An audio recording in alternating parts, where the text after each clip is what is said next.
The COVID pandemic has not only manifested itself in terms of the physical symptoms, but has also taken a toll on our mental health and how we function in everyday life.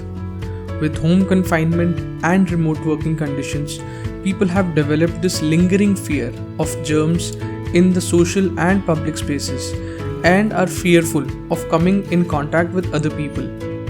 While such feelings may be normal given the current situation, however, their persistence may be a psychological disturbance called agoraphobia.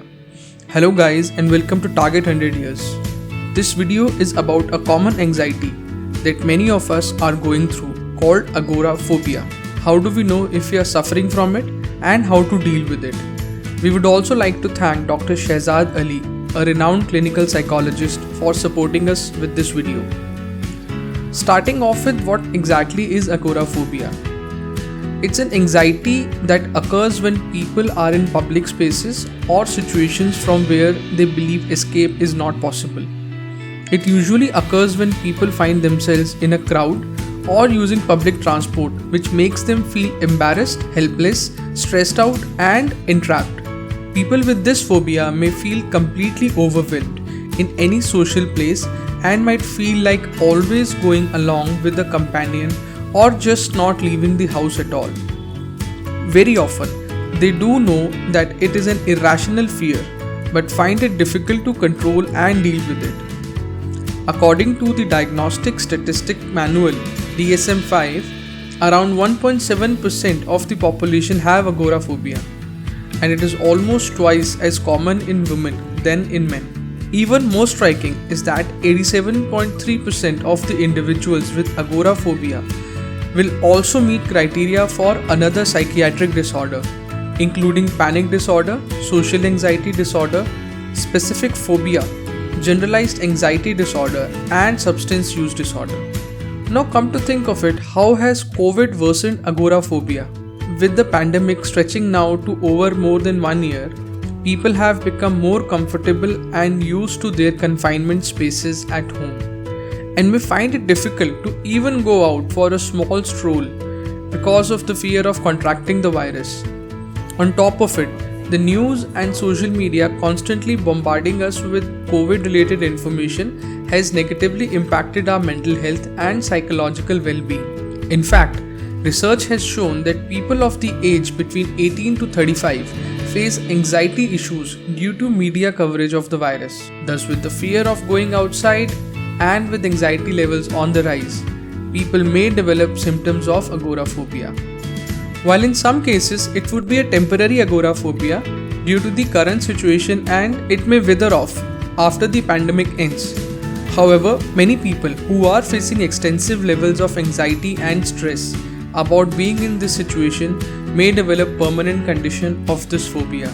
Ken Goodman, an anxiety specialist, says that people who have been forced to stay at home due to the lockdown are now being able to get a glimpse of what agoraphobia actually is and what it feels like. It sort of gives them a reason to stay at home, which otherwise would have been possible if the pandemic had not existed. So how to diagnose agoraphobia? And when do these feelings of anxiousness move beyond normal and translate into agoraphobia? Dr. Ali explains, diagnosis of agoraphobia is clinical based on criteria in Diagnostic and Statistical Manual of Mental Disorders, 5th edition, also known as DSM-5.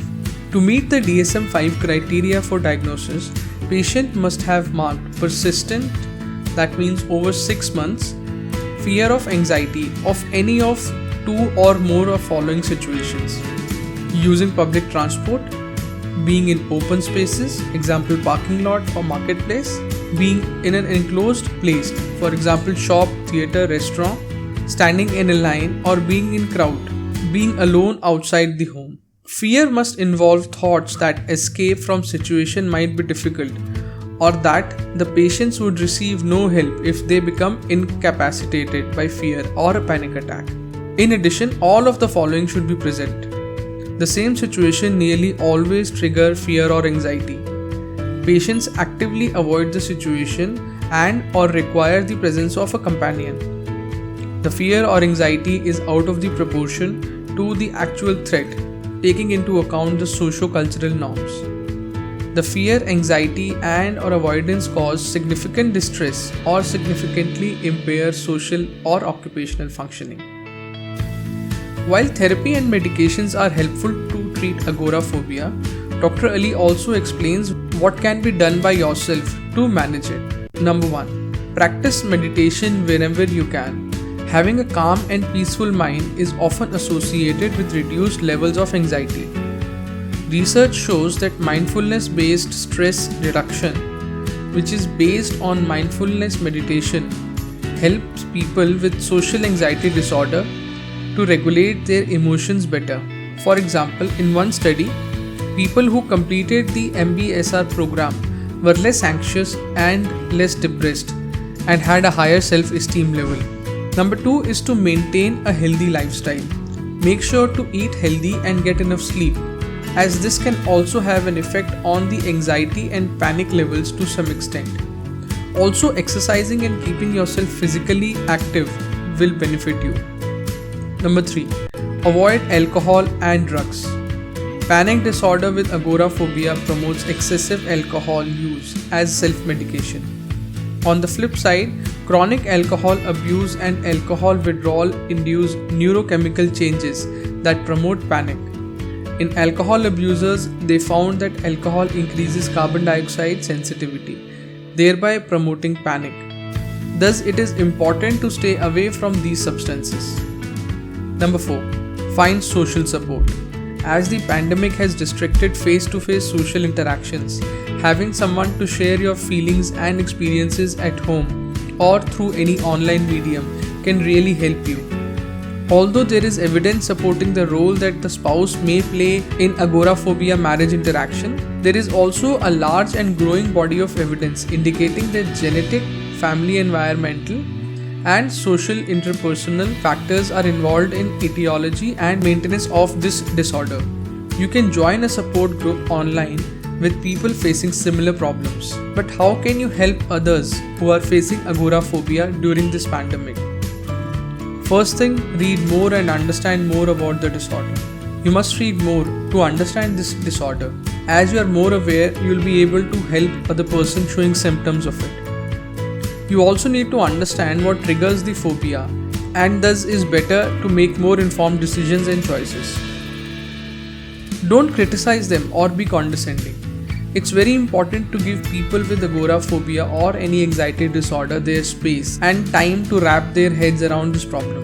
Thus, using words like "it's just in your head" or "get over it already" may make them feel invalidated, and they may bottle up their feelings and emotions, which then increases the likelihood of phobia showing up when triggered. Number 3. Be patient and provide feedback. Be patient with people learning and trying to make a change in themselves, and rewarding them with praise or appreciative feedback can really boost the confidence levels of the person. Number 4. Check if they're following the treatment plan. Very often people with such phobias and anxiety disorders forget to keep track of their treatment procedures, as the mental illness itself takes a toll on their lives. Thus, it is important to check if they are following instructions and prescriptions from time to time. Get some personal opinions and suggestions from people already dealing with this disorder during pandemic by clicking the link below. Thank you for watching this video. Please share this video with someone who might find it useful. Also, please share your thoughts on the video and any other topics that you want us to create a well-researched video on.